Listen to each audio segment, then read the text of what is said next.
जब बुद्ध ने एक व्यक्ति के पिता को स्वर्ग भेजा। भारत में जब आपके माता पिता या दादा दादी की मृत्यु हो जाती है तो क्या करना है, इसकी एक विस्तृत व्यवस्था है। ऐसा हुआ कि एक आदमी मर गया और उसका बेटा यह सुनिश्चित करना चाहता था कि उसके पिता स्वर्ग जाएं।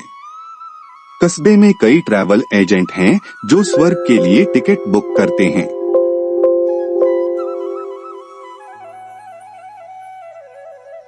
वह ट्रैवल एजेंट से ट्रैवल एजेंट के पास गया और हर कोई बुकिंग लेने को तैयार था, लेकिन किसी के पास कन्फर्म टिकट नहीं था। लेकिन वह अपने पिता के लिए कन्फर्म टिकट चाहते थे। तब उसे पता चला कि उस दिन गौतम बुद्ध स्वयं शहर में थे। एक प्रबुद्ध व्यक्ति का मतलब है कि उसके पास भगवान के साथ एक हॉटलाइन है। यदि वह स्वयं तुम्हारे पिता की सिफारिश करता है तो तुम्हारे पिता बिना द्वार पर रोके सीधे स्वर्ग चले जाते हैं। इसलिए वह उसकी तलाश में निकल पड़ा। गौतम नगर के बाहर एक विशाल तालाब के सामने एक पेड़ के नीचे बैठे थे। वह गया और उनके पैरों पर गिर पड़ा और मगरमच्छ की तरह उनके पैर पकड़ लिए और कहा, मेरे पिता एक अच्छे इंसान थे और उनका निधन हो गया। मैं चाहता हूँ कि आप यह सुनिश्चित करें कि वह स्वर्ग जाएं। उन्हें ऊपर जाना चाहिए, नीचे नहीं। इससे पहले कि गौतम अपना मुंह खोल पाते, उन्होंने कहा, आपको ना नहीं कहना चाहिए। भारत में एक परंपरा है कि यदि कोई आपके पास आकर अनुरोध करता है, मैं आपसे कुछ पूछने जा रहा हूँ, तो आपको मना नहीं करना चाहिए। इसका मतलब है कि आप ना नहीं कह सकते क्योंकि वह इसके लिए बहुत बेताब है। आपके पास कोई विकल्प नहीं है। तो गौतम ने कहा, अब मैं क्या कर सकता हूँ? तुमने पहले ही मुझ पर यह प्रतिबंध लगा दिया है, मैं मना नहीं कर सकता। ठीक है, तुम एक काम करो, घर वापस जाओ, 4 बजे नदी में स्नान करना।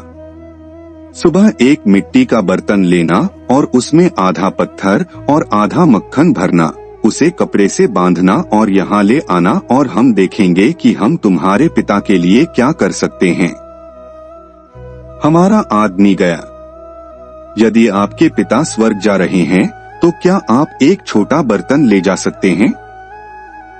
उसने शहर में उपलब्ध सबसे बड़ा बर्तन खरीदा, उसे आधा पत्थर से आधा मक्खन से भर दिया और उसे बांध दिया। उसने बड़ी कठिनाई से इस भारी बर्तन को उठाया और गौतम के सामने आकर खड़ा हो गया।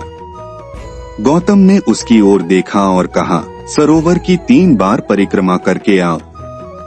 इसे परिक्रमा कहते हैं। इसके पीछे एक विज्ञान है, लेकिन अब लोग इसे हर चीज के 3 बार चक्कर लगाने की हास्यास्पद हद तक ले जाते हैं। गौतम ने कहा, सरोवर की 3 बार परिक्रमा करके आओ।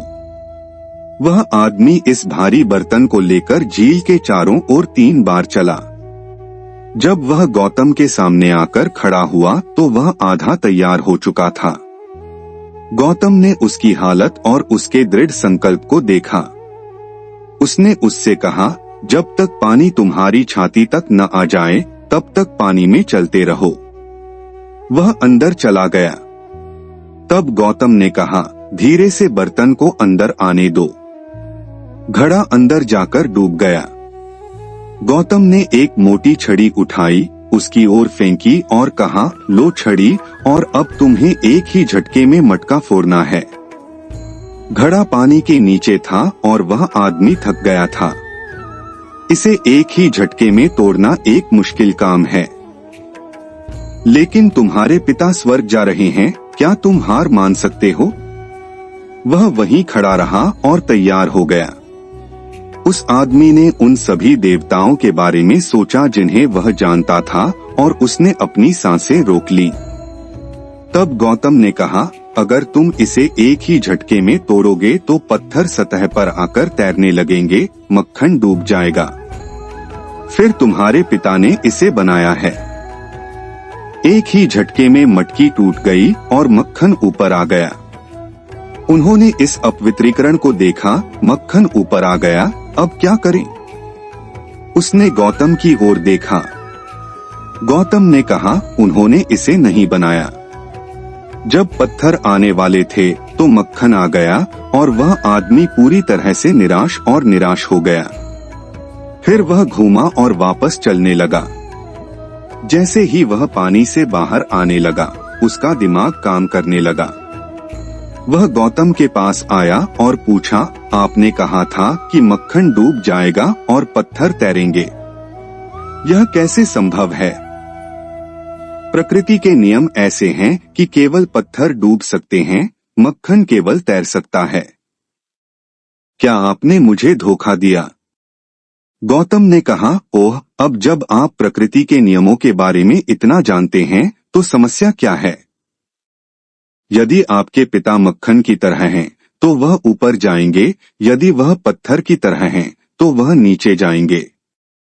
मैं क्या कर सकता हूँ इसके बारे में क्या करें? और आप इसके बारे में क्या कर सकते हैं? आप बहुत थके हुए लग रहे हैं। घर जाओ और सो जाओ।